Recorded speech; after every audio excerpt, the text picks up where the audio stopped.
I divorced my wife of 10 years because she received a positive standard test after going to her friend's wedding. When people say one moment can change your life, they probably talk about my life. It amazes me how one small piece of paper discovered from my wife's purse changed everything in my life. I married my college sweetheart 10 years ago. Prior to that, we dated for 6 years. So in total, we have known each other for 16 years. I'll call her Dove. She was my classmate in college, and I considered her my soulmate. She indeed was. A month ago, Dove's friend was getting married in a fairy tale wedding in Las Vegas. I was also invited to the wedding, but I had something urgent at work that same week, so I skipped it. It was an elaborate event, which lasted for a week. When Dove returned from the wedding, she was unusually quiet. I asked her if everything was fine. She said she was just tired after the week-long wedding festivities. It seemed natural to me, so I gave her the space she needed to wind down. However, it started troubling me. When Dove's behavior turned cold towards me, not only did she become quiet, but she also became irritated with me. She started ignoring me and got agitated at every conversation. Not to mention our sex life was almost null. Whenever I initiated, she used to snap at me and say she was not in the mood. It's been almost a month now since she returned from the wedding, but we didn't have one intimate moment together. If this was not enough, I found something inside her bag yesterday, which has made me anxious. It was a hospital bill. Dove had done an STD test just the next day after returning from the wedding. Isn't it weird? Why would she do that, and why didn't she tell me about this? I know it means something obvious. I love her selflessly, but I'm not a fool to just ignore such a huge red flag. I'm yet to confront her regarding my findings, but before I do, I wanted to have complete information about the STD test. I just don't want to confront her with any half-baked information. I treasure my marriage and my relationship with Dove, and I just don't want to destroy it in a moment of impulse. I have researched my best on this subject, and while doing so, I bumped into this page where several men and women have shared their stories about finding their partner undertaking STD tests secretively. More often than not, it is related to cheating. That is why I'm here to share my story and see if I'm overreading between the lines. I'm feeling guilty to admit this, but I have also sneaked into Dove's phone a few days ago. I scrolled through all her chat lists and call records, but I could not find anything doubtful. It was also clean. I also checked her social media account, but it was also clean. I don't know if I should feel bad about doubting her or if I should be assured that I'm being alert. I thought of contacting the friends who attended the wedding with Dove to check if anything unusual had happened there. But the thing is, it was Dove's school friend's wedding, so none of our college friends were a part of it. I'm friends with her school friend, but not to the extent that I can ask anything from them. Without Dove's knowledge, this situation feels so weird, because in the last 10 years of being together with Dove, she never gave me any reason to suspect her. We were always very transparent with each other. I forgot to mention that the bill indicated that she made the appointment on the day after returning from the trip. However, the date of the test mentioned was from yesterday, and the date of the report is given after a week. Dove's behavior was concerning me from the time she returned from the trip. I checked her phone a few days ago, but couldn't find anything. Yesterday, when Dove returned home after the test, she looked very exhausted and tense. It got suspicious when she carefully hid her bag inside the wardrobe. Usually, she leaves it on the table or on the couch. I behaved as if I didn't notice it, but I was keeping a close eye on every move of hers. When she went to the washroom for a shower, I checked her purse and found the hospital bill for the STD test. Hello all. After reading the comments on my post, I realized I didn't give any background information about me or Dove. I didn't think it was relevant to the post. Nevertheless, I have replied to a few of you in the comments, but for general information, let me add a few facts. Dove and I graduated from the same college. We both are software engineers and work for different IT companies. We have a 6-year-old son. Financially, we have had a stable life, a quite decent one. We were a pretty happy family until now, until Dove decided to screw up everything. After discovering the medical bill for Foreman. So, a day after I made my post, we sat at the dinner table as we started eating. Dev again asked me how I was doing. Well, I noted yes, but after a while I couldn't hold back myself and blurted out, "How was your STD test?" She looked at me shocked. I repeated, "Yeah, that STD test that you took a few days back." She turned pale and asked me how I discovered it. I said it didn't matter. Then, she said the most classic line, "I can explain." I stared at her straight and told her to explain. She sighed and took a deep breath while I kept staring at her patiently. She started weeping the moment she began sobbing. My heart sank. I understood that my suspicions were true. Dove held my hand and told me to believe her. I told her I could believe her only if she said anything. But instead of saying anything, she pulled her chair closer to me, leaned on my shoulder, held my arms tightly and cried. I let her emotions flow out. In the last 16 years of our relationship, I have never left her crying. Even with her slightest tears, I used to hug and cheer her up. But this time, I sat unmoved. She tried to come closer to me and hold my arms as tightly as she could, but I didn't hug her back. I sat there, cold like an ice rock. Finally, when she was done crying, she freed my arms and confessed everything. It was on her friend's bachelor's trip during the week-long wedding festivities of her friend. The first 2 days were a bachelor trip to Vegas. The event manager had arranged for strippers, male escorts, and whatnot. That day, I got to know so many new terms that I was not at all familiar with earlier. She told me that the bride and her other friends enjoyed all the services right from the start of day one, but Dove resisted. Her friends forced her, but she didn't. She saw the bride and her other friends having a thrilling time, fulfilling all their fantasies with these escorts, but she restrained herself. I usually used to believe her as she was never a liar, but this time, it was just difficult for me to fully trust her story. I asked her if she did it because she felt out of place. She said that her bride friend convinced her that she had never seen any other man in the last 16 years. Hence, she needed to taste the new blood. Her friends elaborated on how these escorts used several techniques to give them new age pleasures. Dove still didn't give in, but her friend convinced her to go for an intimate massage. Dove finally gave in to the peer pressure and said yes to the massage. She thought a massage would not qualify as cheating and that she could also dodge the peer pressure. However, the masseur was an escort. After the back massage, he started undressing her fully. She resisted, but he said it was an intimate massage, so she had to undress. She confessed to losing her self-control during the intimate massage, and one thing led to another, and she cheated on me. But this was not enough. When Dove told her friends about her encounter with the masseur, they cheered for her and insisted she should further explore. They also assured Dove that it would be confidential, and nothing would ever reach me. Dove thought she had already done it once and cheated on me, so there was no point in resisting further. She decided to better explore her fantasy.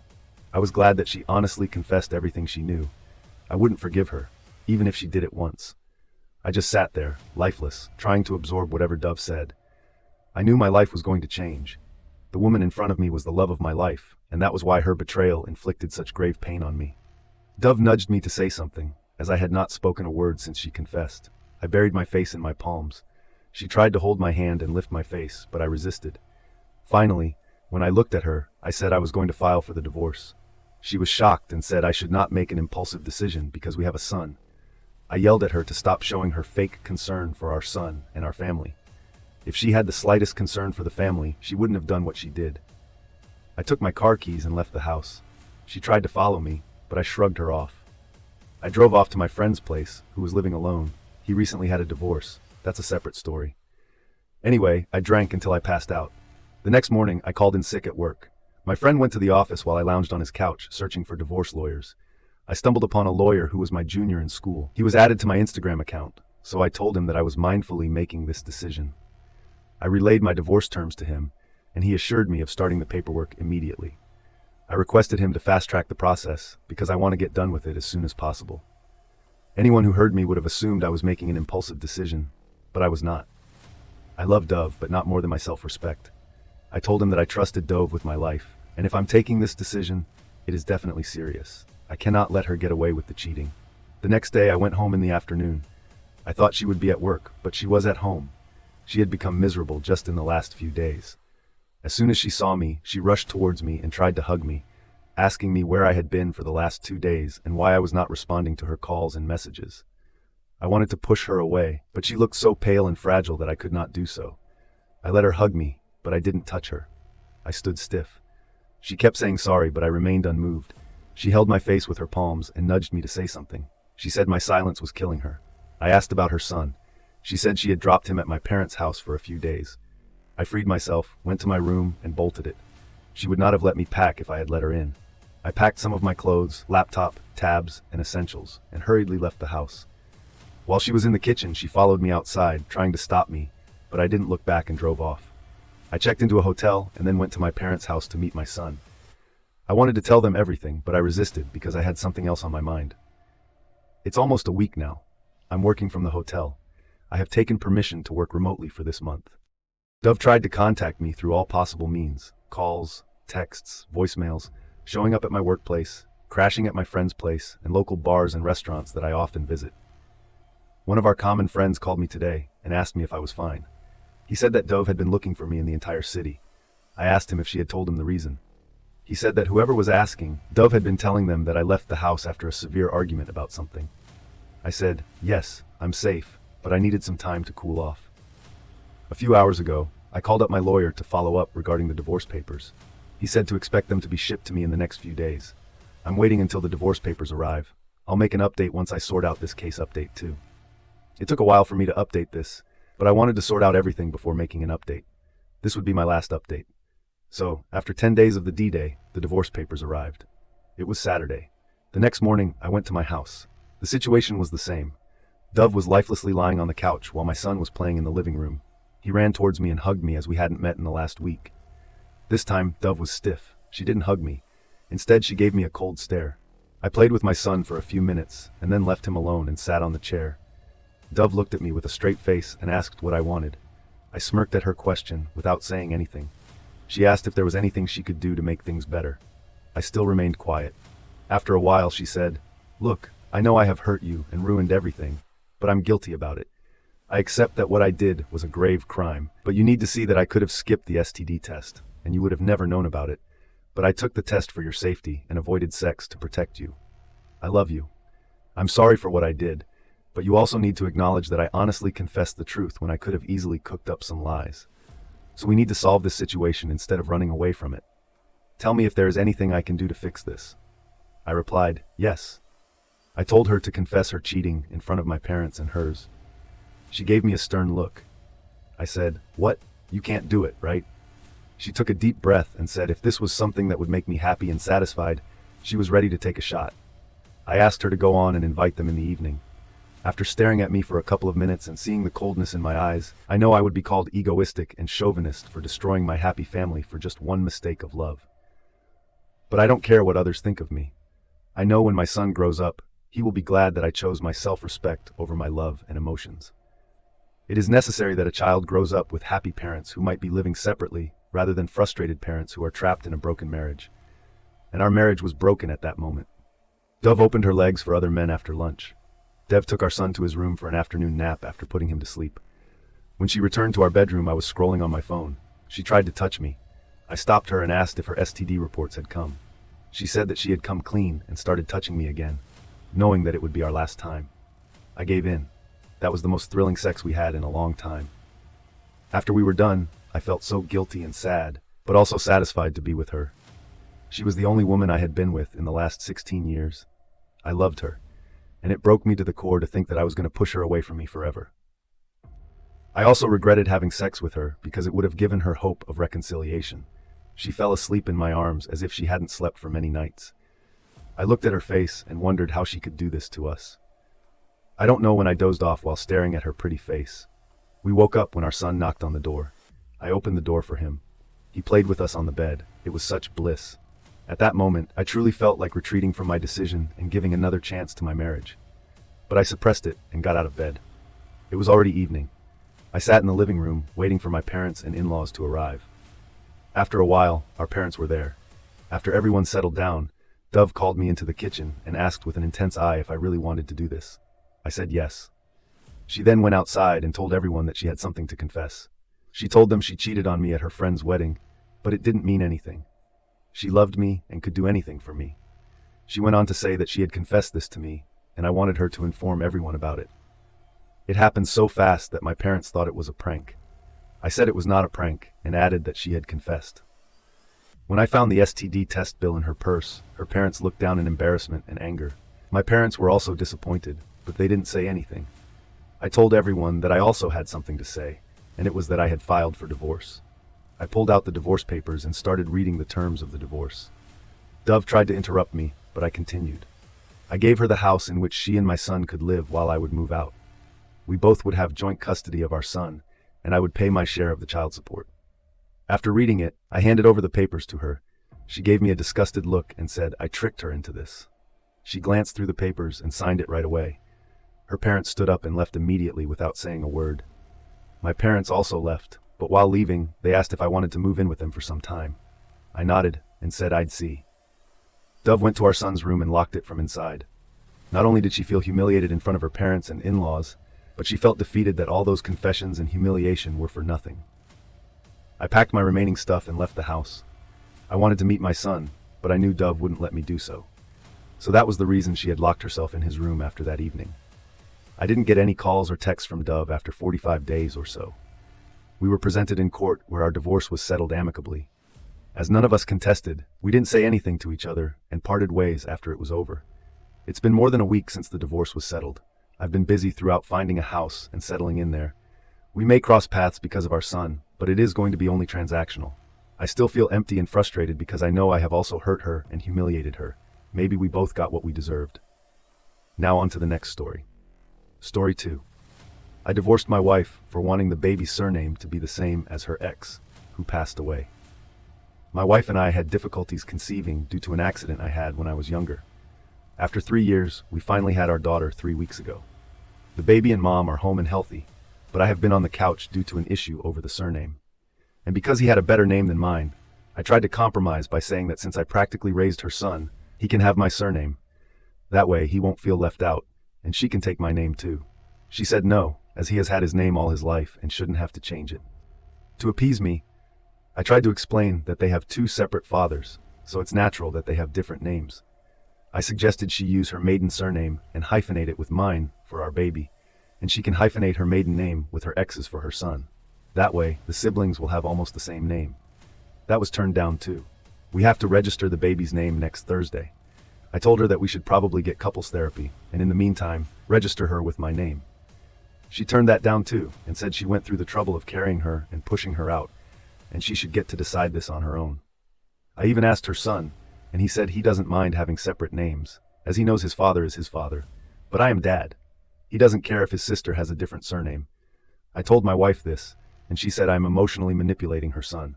We had an argument 5 days ago and haven't spoken much. I didn't want it to continue like this, as this should be our happy moments. 2 days ago, I told her that the baby either gets my surname or we are getting a divorce. I told her that perhaps her dead husband could help raise our daughter with her, since she doesn't want to acknowledge me as the dad. She called me a manipulator and said it's not fair that she doesn't get to decide the baby's first name on her own or the surname. Her suggestions for the first name when she was pregnant were feminine versions of her ex's name, like Alexis, Alexia, and Alexandra, for Alexander and his actual name. If we had had a boy today, I called a solicitor, and she overheard. She is telling me that I am forcing her into a corner with this name thing, even though we went with her choice of first name after I sifted out the one similar to her ex's, and my choice is a middle name.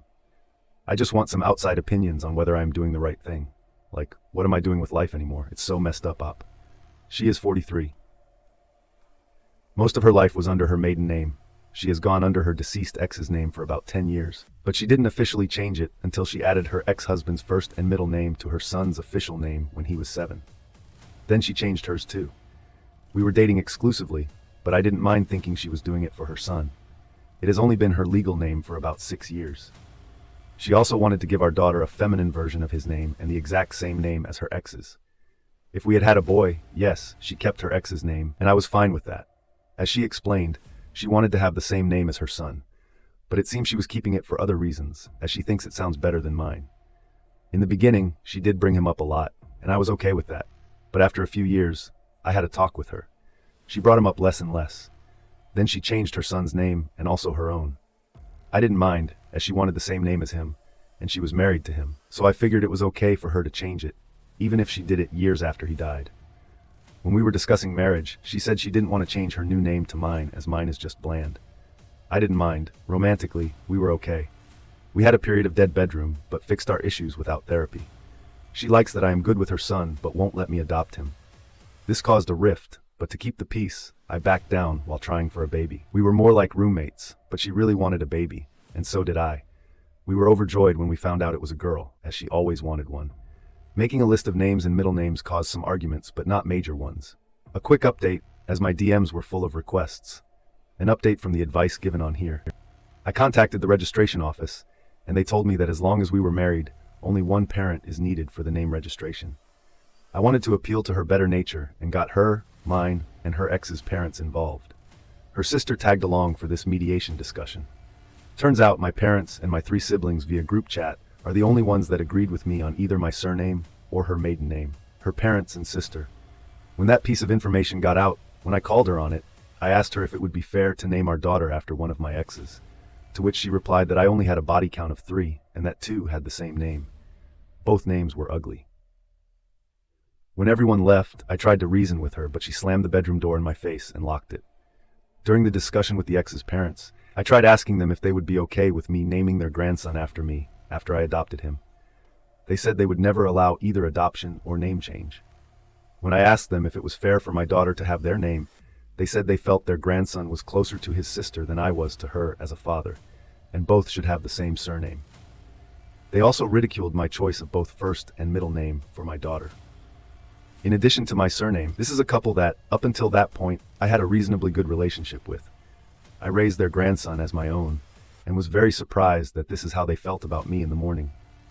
She didn't come out, and I left her breakfast by the door, hoping she would calm down enough.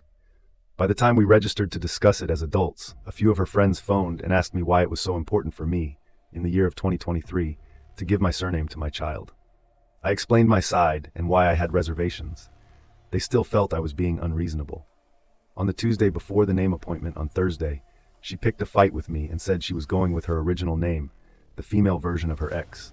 She went as far as saying that she would rather run alive herself than give her daughter my name. So, I am a little ashamed about this, but as I pictured that she would no longer be in my future, I called the police on her, saying she threatened to commit suicide. I am not proud of this. They came and took her, despite her protesting. She was okay, and it was only said in the heat of the moment. I guess I egged on the police, telling them it could be P, and that I felt it was not safe for her to be around our baby. I registered the name on my own without her blessing or participation. She was still not released by then. Our daughter's first, middle, and surname are all chosen by me. She obviously has some unresolved issues, and I hope she gets the help she needs. There is something wrong with her, as she instructed her ex's parents to collect her son and my daughter to look after via her sister until she could get out. When her ex's parents came by and tried to take the baby, I told them to off. They threatened to involve the police, and I told them to go ahead, so they left with their grandson. Her parents came by during the weekend and wanted to take the baby to her, telling me not to be difficult. I told them no. We had a visit from a health visitor and the midwife. When she was released, she didn't come home and went to her parents. She has been there since, although she tried twice to take the baby from me. I changed the locks. She did drop off expressed milk for the baby and has continued to do so via her sister. I contacted a solicitor for the divorce, and for now, I'm keeping the baby.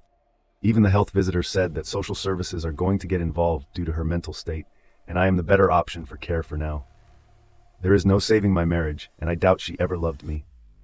With other things that have come out since then, I will always love her son, and hold out hope that someday, when he is old enough to make his own decisions, he will seek me out. But as my solicitor put it, don't hold your breath for that to happen. My older brother and his wife are staying with me to help out. For now, their children are all teens, and they have done this new baby thing 5 times, and all their children made it to teenhood. So I am listening to all their advice. So there it is. Thank you for watching. Subscribe for more.